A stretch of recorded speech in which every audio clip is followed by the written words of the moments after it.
Actually जो वो weekly basis recorded sessions होते हैं, सो आपको जो वीक में जो चीज़ नज़र आ रही होती है वही आपको वहाँ पे नज़र आएगी. So that's the weekly base MCQs. तो हम वापस HTML के ही प्रोसेसेस में रहते हैं.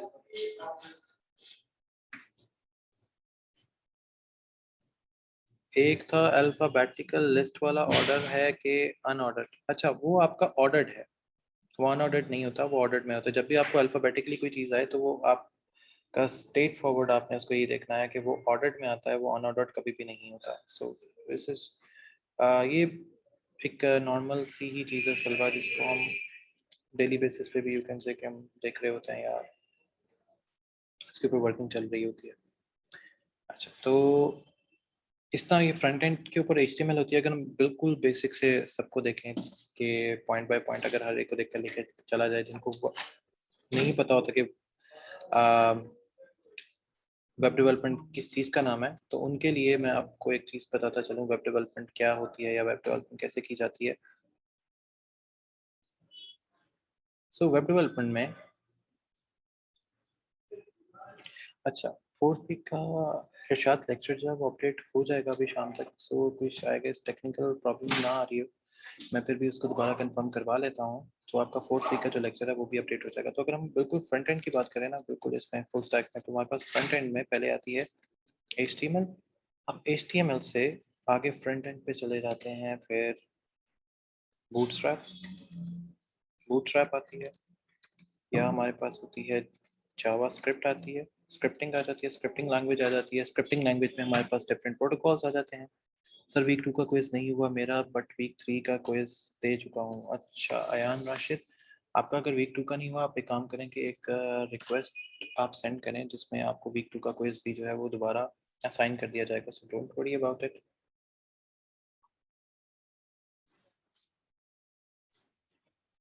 अच्छा ओके, तो फ्रंट एंड के अंदर फिर जावास्क्रिप्ट से फिर हम आगे चले जाते हैं डेटाबेसेस में. तो डेटाबेस हमारे पास आ जाती है, फिर डेटाबेस से फिर हम बैकएंड के ऊपर चले जाते हैं कि बैकएंड हमने किसके साथ क्या डिज़ाइन करना है, बैकएंड प्रोग्रामिंग क्या क्या होती है, बैकएंड प्रोग्राम कैसे लिखा जाएगा, बैकएंड प्रोग्रामिंग क्या होती है. सो उसमें हमारे पास नॉट जेएस होती है. सर वीक 2 का क्विज नहीं था.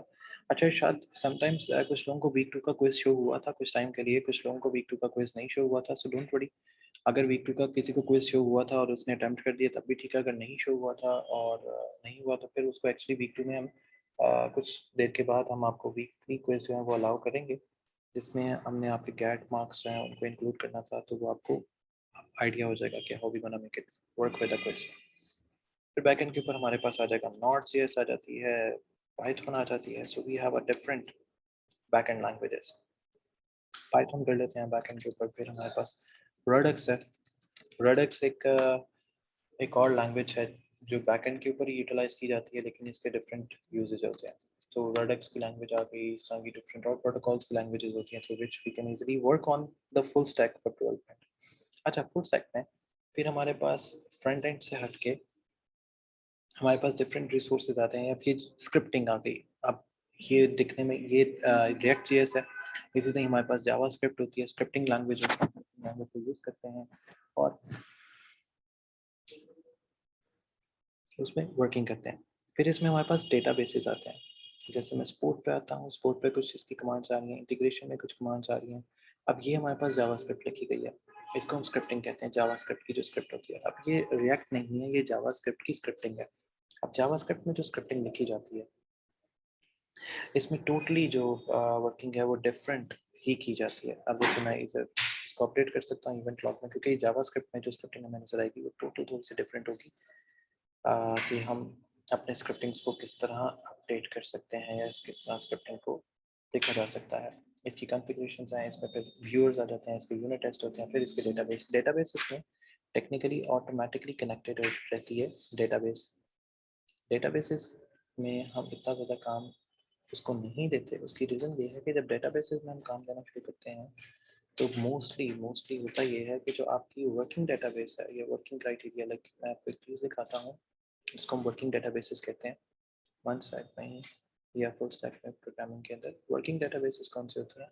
अब जैसे मैं इसको ओपन कर लेता हूँ गूगल क्रोम पे,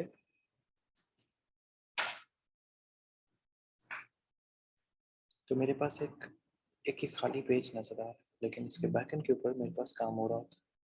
अब मैं इसको इंस्पेक्ट करके इसके बैकएंड के ऊपर आता हूँ तो मेरे पास एक कंप्लीट वर्क शो हो रहा होता है बैकएंड के ऊपर। वो क्या चल रहा है वो यहाँ पे हम एलिमेंट्स के अंदर देख सकते हैं। कंसोल आ गया, एलिमेंट्स आ गए, इट मीन्स कि मेरे पास यहाँ पे कंप्लीट वर्क इसका चल रहा है। मैं इसको नेट इंफॉर्मेशन को गेट करूँगा, नेटिव कोड आएगा, सोर्सेज में जाऊँगा तो मेरे पास यहाँ पर मेरा ये कोड स्क्रिप्टिंग में रन होता हुआ नजर आएगा। सो बैकएंड के ऊपर हमारा काम चल रहा है, बैकएंड पे हमारा काम चल रहा है, लेकिन फ्रंट एंड के ऊपर समटाइम्स हमें काम नजर नहीं आता, विच मीन्स ये है। अभी देखेंगे यहाँ पर उसने हमें एक मैसेज देते हैं, you need to enable the JavaScript to run this program, तो मैं उसको इनेबल करूँगा और ये लोकल होस्ट से इसको हटा के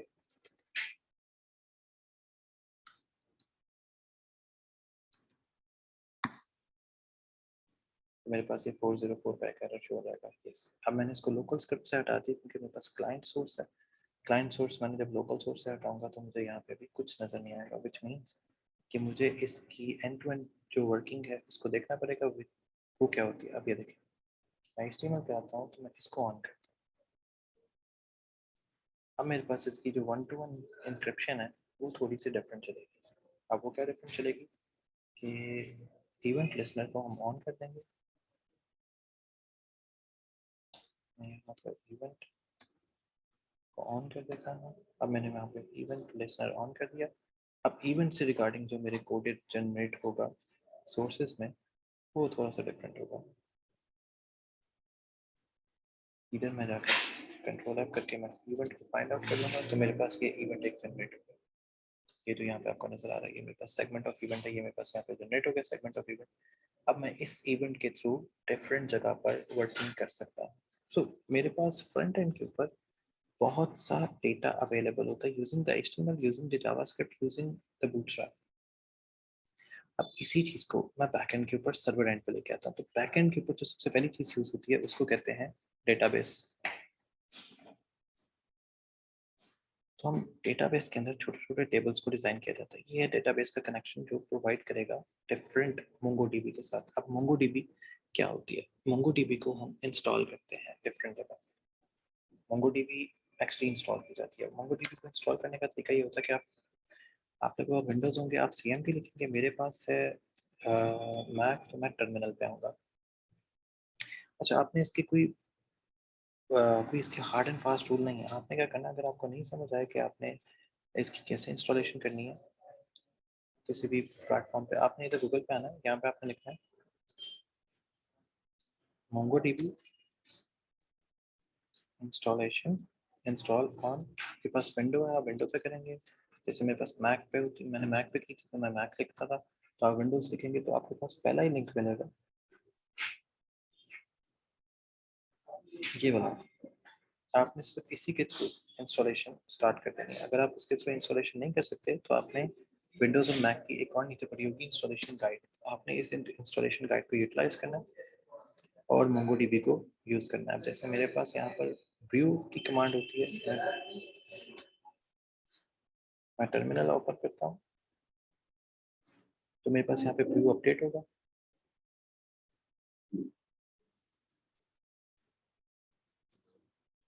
मैं यहाँ पे व्यू अपडेट को यूटिलाइज करूंगा। मैंने व्यू अपडेट किया तो मेरे पास यहाँ पे वर्किंग स्टार्ट हो जाएगी। मुझे कहेगा view not found, it means कि मुझे पहले व्यू को करना पड़ेगा। तो मैं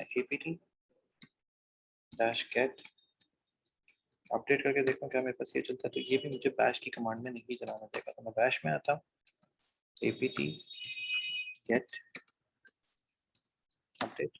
तो यहाँ पे apt.get या apt मुझे नहीं गेट करना देगा। तो मैं क्या करूँगा, मैं यहाँ पे चेक करूँगा कि मेरे पास कौन कौन से कमांड्स या कौन कौन से प्रोजेक्ट्स इसमें अवेलेबल हैं।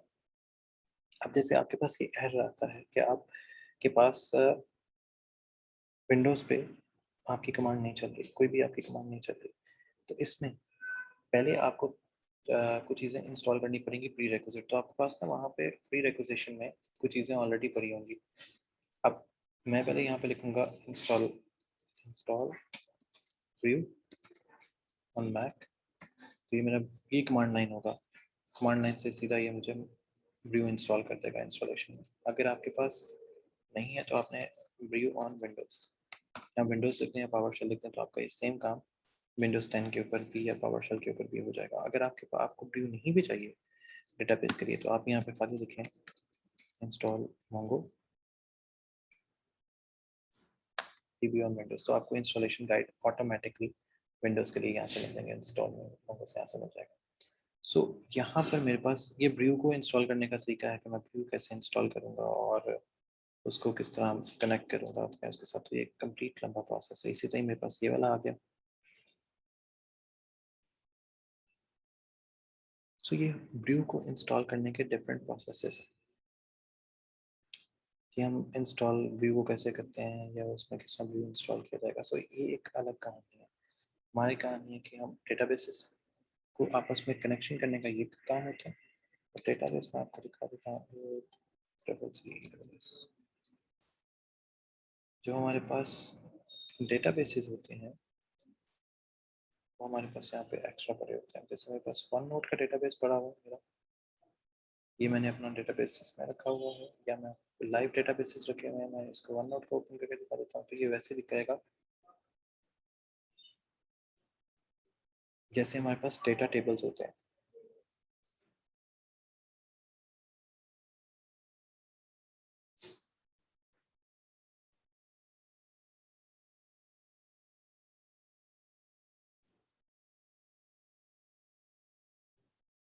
डेटा टेबल्स में जो हम काम करते हैं डेटा टेबल से रिगार्डिंग, वो यही होता है कि हम डिफरेंट वर्किंग क्राइटेरिया को चेक कर रहे होते हैं कि हमें कौन कौन सा डेटा यहाँ पे मिलता है। तो हमने ये छोटा सा सिंपल सा एक फंक्शन लिख लेते हैं। आपको जो कोर्स आपको जो वीक 4 में जो अपडेटेड हो रहा है उसमें आपको ये बताया जाएगा how to write a connection between the database and the programming. फिर इसका एक सर्वर एंड होता है जिसको हम नॉट जेएस के ऊपर या उसके ऊपर लिखते हैं डेटाबेसेस के ऊपर। तो ये हमारे पास एक वो चीज़ें चल रही होती हैं बैक एंड के ऊपर या फ्रंट एंड के ऊपर जिसमें हम चीज़ों को वर्किंग में लेके आते हैं। अब ये मोंगोडीबी से हमने आपस में कनेक्शन किया वेबसाइट का। जब वेबसाइट एक ऑन होती है तो ये वाली जो वेबसाइट है जो ये बनी हुई है, मैं आपको वेबसाइट दिखा देता हूँ। इसको हम कहते हैं रिएक्ट 3D। फिर टॉप ऑफ द उस पर आ जाएगी रिएक्ट 3D ऐप के फोल्डर के ऊपर से ये इन्फॉर्मेशन है। वेबसाइट हमने बनाई थी कुछ टाइम पहले। ये अभी मीडियम का है, ये मीडियम ब्लॉग या तो ये कुछ टाइम पहले इंफॉर्मेशन वेबसाइट बनी थी जिसमें ये बताया गया था कि आप क्या क्या चीज़ें कोडिंग में किस तरह कर सकते हो। तो ये एक इंफॉर्मेटिव फाइल थी, एक ब्लॉग कह लें, इंफॉर्मेशन कह लें या स्टैक ओवरफ्लो कह लें, जिसमें कोडिंग से रिगार्डिंग की सारी इंफॉर्मेशन आपको मिलती रहेगी। ये वाला हमारा इसका फ्रंट एंड है।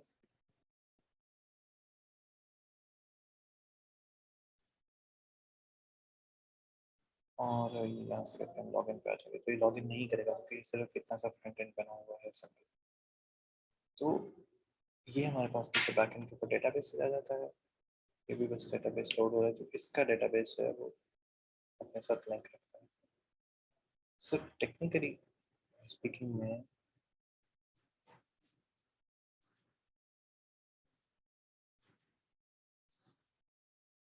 अच्छा सलवा, इट्स अ बेसिक इंट्रोडक्शन। इसमें अभी करना कुछ नहीं है। इसमें मैं सिर्फ आपको ये गाइड कर रहा हूँ कि बेसिक आपका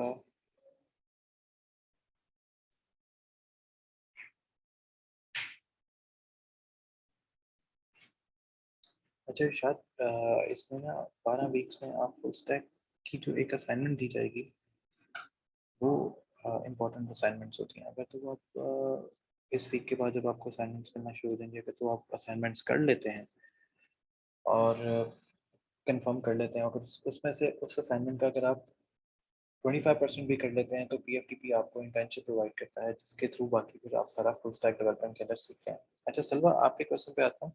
एक्चुअली ये आपका एक इंट्रो ही सेशन है जूम का अगेन, जिसमें हम ये बता रहे हैं कि how to connect your database या how your database is working, या आपका डेटाबेस होता क्या है, और फ्रंट एंड से डेटाबेस की वर्किंग को किस तरह देखा जाता है। So this is all about the intro session of front end with databases. ठीक हो गया इरशाद? अच्छा, क्योंकि इरशाद अगर आप जो लोग लाहौर से होंगे या जो लोग आपके मुल्क से बाहर जैसे अमेरिका है, यूके है या जिस जगह पे भी होंगे, तो अमेरिका में उनको उसी जगह पे मिलेगी, और जो पाकिस्तान में लाहौर से हैं उनको लाहौर में इंटर्नशिप प्रोवाइड की जाएगी. So this is how we are going to work with this platform. So today we are going to have another introduction for the working criteria of full stack development.